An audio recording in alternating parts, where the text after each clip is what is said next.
nañu lu ko ëpp parce que am nañu ko jàngat def seen i enquête parce que gis nañu tey jii problème avion bi suñu mbokk journaliste Pape Ale moo ci def enquête ba wax ko bi mu waxee nag ci la gars yi génn wax pourquoi tey mënuñu woon fësal mbir mi mu leer ci bopp Sénégalais yi aussi ñu ne problème de souveraineté mu jaaxal Sénégalais yi aussi nan nga gisee jëndum avion bi ak ci jamono bi ñu toll.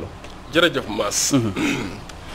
yaakaar naa intervention Pape Sène sama frère comme frère Pape Sène li ëpp ku mu tudd turam man la songo na ma attaqué ma xam naa li mu reeree la ba muy ñëw rek wala li mu añee la waaye bu mu yàkkamti rek moom mën ta wax ba wax li ne suñu xel wala mu nettali suñu gént mais li ngeen di jëf rek laay wax Pape dalal rek xam nga ndeysaan il est agité nag mais Pape bu ñu déglantoo rek dinañ dégg parce que xam nga sénégalais yi ñuy déglu tamit il faut que ñu baaxee leen peut-être ñun suñu xam-xam bari na néew na ñu baaxee leen que ñun ñëpp ñu laayante biir xam nga moom dafa joxe date sénégalais bari xamuñu ko woon 2019 nee na contrat bi 2019 lañ ko signé Mass kañ nga dégg ni Sénégal le président de la République dafa war a jënd avion il y a même pas une semaine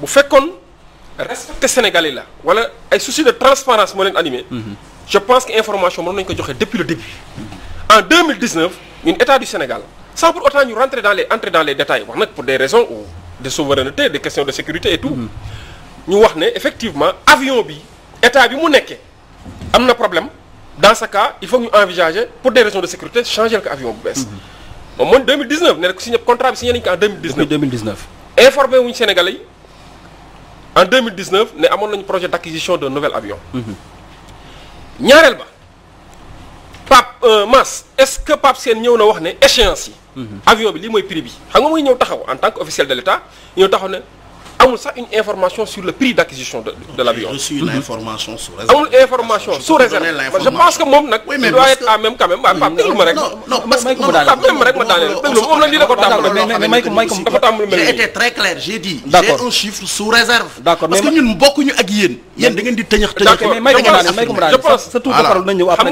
xam nga ñun opposant ñun la wax ñun ñooy opposition. waaw. ak lu ñu taxé de lépp. ñun ñoo waroon am chiffre sous réserve mais pas moom. non parce que pour man il est là en tant que représentant de l'État du Sénégal. comité Sénégal des droits cadres au niveau de l'APR. lu mu ñuy joxe rek amul lu sous réserve amul voilà en attendant d'avoir la confirmation. moom dafa war a am l'information avant de venir ici. parce que Sénégal yi dañ koy déglu. ñaareel ba le prix réel de l'acquisition. d'acquisition de l'avion. Sénégalais peut-être kenn xamu ko. xam nga ñu ngi dégg ministre bi ne oui c'est pour des raisons de secret défense. c'est faux. loolu la ministre bi wax. c'est faux. peut-être c'est pour des raisons de défense d'un secret. ñoom ñooy défendre seen secret mais du secret défense acquisition. avion présidentiel dañ ko war a publier. on doit même demander l'autorisation de l'Assemblée nationale. parce qu'en réalité. inscrire luñ ko ci budget du Sénégal. et ça doit faire l'objet d'une loi de finances rectificative. demal nga xool tey jii ñu ni la ci budget ministère des forces armées lañ ko jëlee. demal nga xool ci budget ministère des forces armées fu ñu bind rubrique acquisition d'un nouvel avion présidentiel amu fa. amu fa on sera obligé de revenir devant l'Assemblée nationale par le biais d'une loi de finances rectificative LFR effectivement jéem a demander autorisation Assemblée nationale pour le décaissement de ce montant. je pense que loolu jarul bu ñu nee duñ ci débat dañ ciy débat. parce que sénégalais yi ñoom moom xaalis bi. sànq yaa ngi wax ne 2019 la donc Sénégal mënut a ñëw rek de façon unilatérale ñëw invoquer la rupture ou la résiliation du contrat. ma wax que ne que ay enquêtes révélé nañ avion boobu bokkoon na ci benn lot de 6 avions. absolument boo xamante ni Air Asia moo bëggoon a renforcer flottam. Air Asia signé woon na contrat bi ak waa Airbus. signé woon na contrat bi ba pare. lan moo tax ñoom ñu renoncer à l'exécution de ce contrat raison de Covid. difficulté économique. absolument. ñu taxaw renoncer si. avion boobu ci avion boobu la bokk c'est la gars yi jot information bi. courtiers internationaux yi dox ci li ci war a dox yaa ma gën a xam en matière de courtage. nit ñi ku ci nekk ak la nga ci war a lekk. absolument mais bu ñu taxawee ne Sénégal war na ci wax sax parce que dañuy nax seen bopp. beneen bi mooy moo question d'opportunité. 2019 ba ñuy jël projet bi te loolu dafa am solo. de 2019 à 2021 combien de fois le président de la République a voyagé. combien de fois xam nga tamit bu ñu waxee ne. ne c'est pas n'est pas une fois ni deux fois ni mais c'est peut-être des centaines de fois. Macky Sall chaque semaine mu ci avion di dem di taxawaalu xamul moo xam li muy def. moo xam li muy lijjanti mais jamono jooju noonu ñaata yoon la dem au niveau international ci institution internationale yi ñoo taxaw naan bor bi jëm leen ko annulé. au moins ngeen annulé ko en partie. Annulation de la dette. Annulation de la dette. ñaata yoon la dem ne. dafay lebi xaalis parce que on a des problèmes. Récemment def na ko au nom du peuple sénégalais. mu taxaw ne peuple sénégalais kenn du ko informer c'est là où je dis que par respect au peuple sénégalais au moins war nañ leen informer. je pense que ku taxaw ne def nga contrat bi en 2019 alors que 2019 yaa taxaw ne amul difficulté économique. rien ne vous oblige à entériner le contrat d'autant plus que si diggante bi li fi jot a xaw waxuma la désastre économique. mais ñoom xam nañ ko d'autant plus que jël nañ ay mesures de structuration. absolument tey jii dañu wax ne dëgg 1000 milliards de force Covid.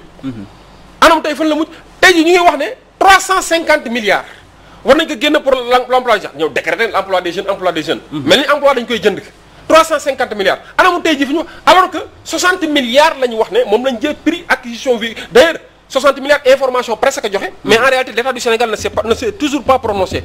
et je pense que ne serait-ce que par respect au peuple sénégalais jamono yi lu mel ni bu amee li le ministre porte-parole génn di wax ñu laaj ci interpellé que sur le prix mooy secret défense la. tey jii taxaw nañu ministre du budget génn na wax ni 57 milliards y a un problème. absolument parce que porte-parole moo war a génnaat. jox information bi sénégalais yi bu fekkee loolu affaire moo tax tey jii il n'a pas tort de le dire. c'est sous réserve. de la vérification xam nga yooyu yëpp dafa ñuy delloo soit ñun sénégalais. en réalité ñi ñën njiit nañ am. jamono jii may wax ak yow. Université du Sahel dafa refuser délivrer des diplômes aux étudiants. parce que état du Sénégal da ko yoral xaalis.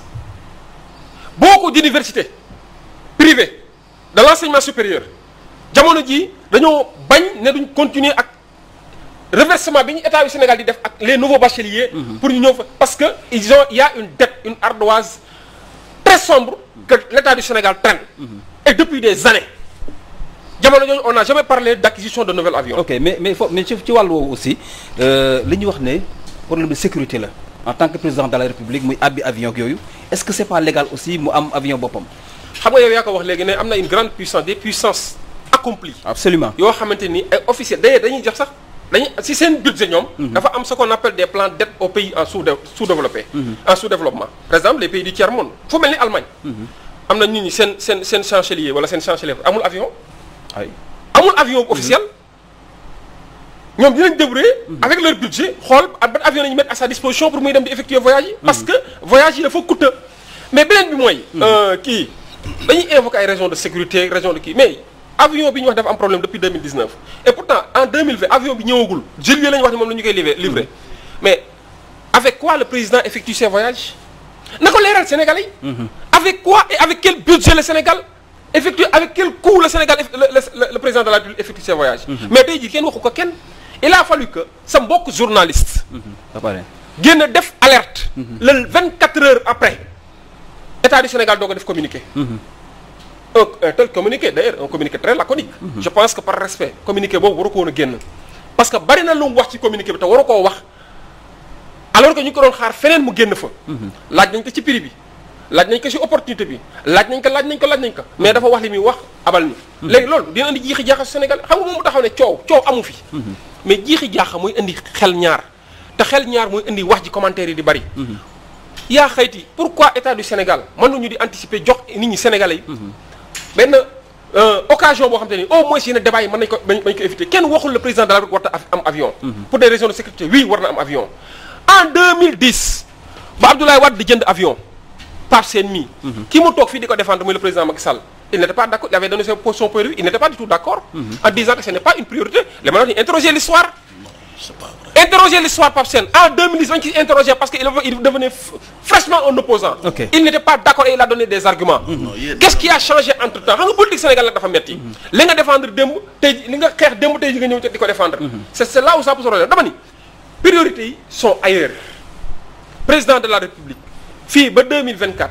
amul benn priorité pour acquérir un nouvel avion amul priorité gisuma ko par contre ay entreprises du fait du Covid ay entreprises fermées moom xam na baax li may wax des entreprises sont en difficulté am nañu renvoyer tout